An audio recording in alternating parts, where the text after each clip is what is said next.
semuanya, kali ini kami membahas tentang konsep perkembangan orang dewasa. Sebelum kita lanjut ke materinya, alangkah baiknya saya memperkenalkan rekan-rekan saya.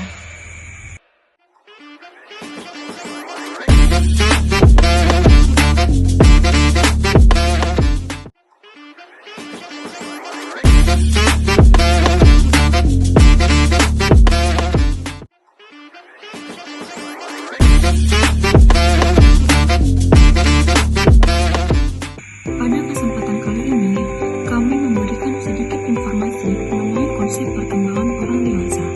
Jadi, apa sih konsep perkembangan orang dewasa? Perkembangan dewasa bukan hanya soal penuaan, melainkan proses pembelajaran seumur hidup, mencapai kemandirian, berkontribusi bagi orang lain, dan menemukan makna hidup sesuai tahap usia. Dan apa sih pentingnya mempelajari psikologi perkembangan dewasa? Sebelum kita lanjut, mari simak ke video berikut ini. Materi yang pertama, pengertian orang dewasa. Orang dewasa adalah individu yang telah melewati masa remaja dan memasuki tahap kehidupan yang ditandai oleh kematangan secara fisik, psikologis, sosial, emosional, dan kognitif. Tahap kedewasaan bukan hanya dilihat dari segi usia biologis, tetapi juga dari segi tanggung jawab dari sosial, kemampuan mengambil keputusan, serta kestabilan dalam berbagai aspek kehidupan. Materi yang kedua yaitu Batasan usia orang dewasa awal, akhir, dan media. perkembangan masa dewasa sering dibagi menjadi 3 tahap utama berdasarkan usia dan karakteristik psikososialnya.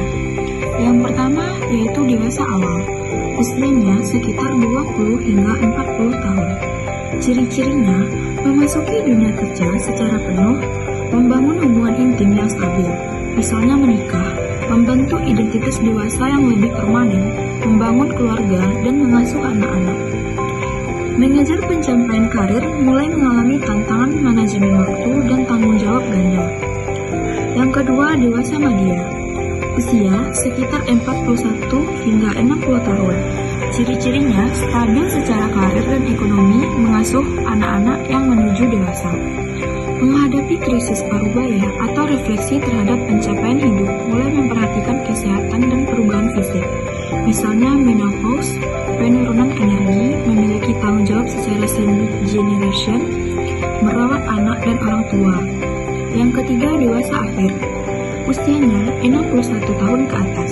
Ciri-cirinya masa pensiun dan penurunan aktivitas pekerjaan, menghadapi tantangan kesehatan dan penurunan fisik atau kognitif refleksi terhadap makna dan pencapaian hidup. Integritas versus keputusasaan menurut Erik Erikson. Menghadapi kehilangan pasangan atau teman sebaya, menyesuaikan diri dengan kehidupan yang lebih lambat dan penuh refleksi. Materi yang ketiga yaitu pentingnya mempelajari psikologi perkembangan dewasa. Mempelajari psikologi perkembangan dewasa memiliki peran yang sangat penting, baik dalam kehidupan hidup maupun dalam konteks sosial yang lebih luas. Ada beberapa alasan mengapa hal ini penting. Nah, yang pertama, membantu memahami perubahan kehidupan yang kompleks. Masa dewasa dipenuhi dengan berbagai transisi penting, seperti pernikahan, menjadi orang tua, perkembangan karir, dan masa pensiun.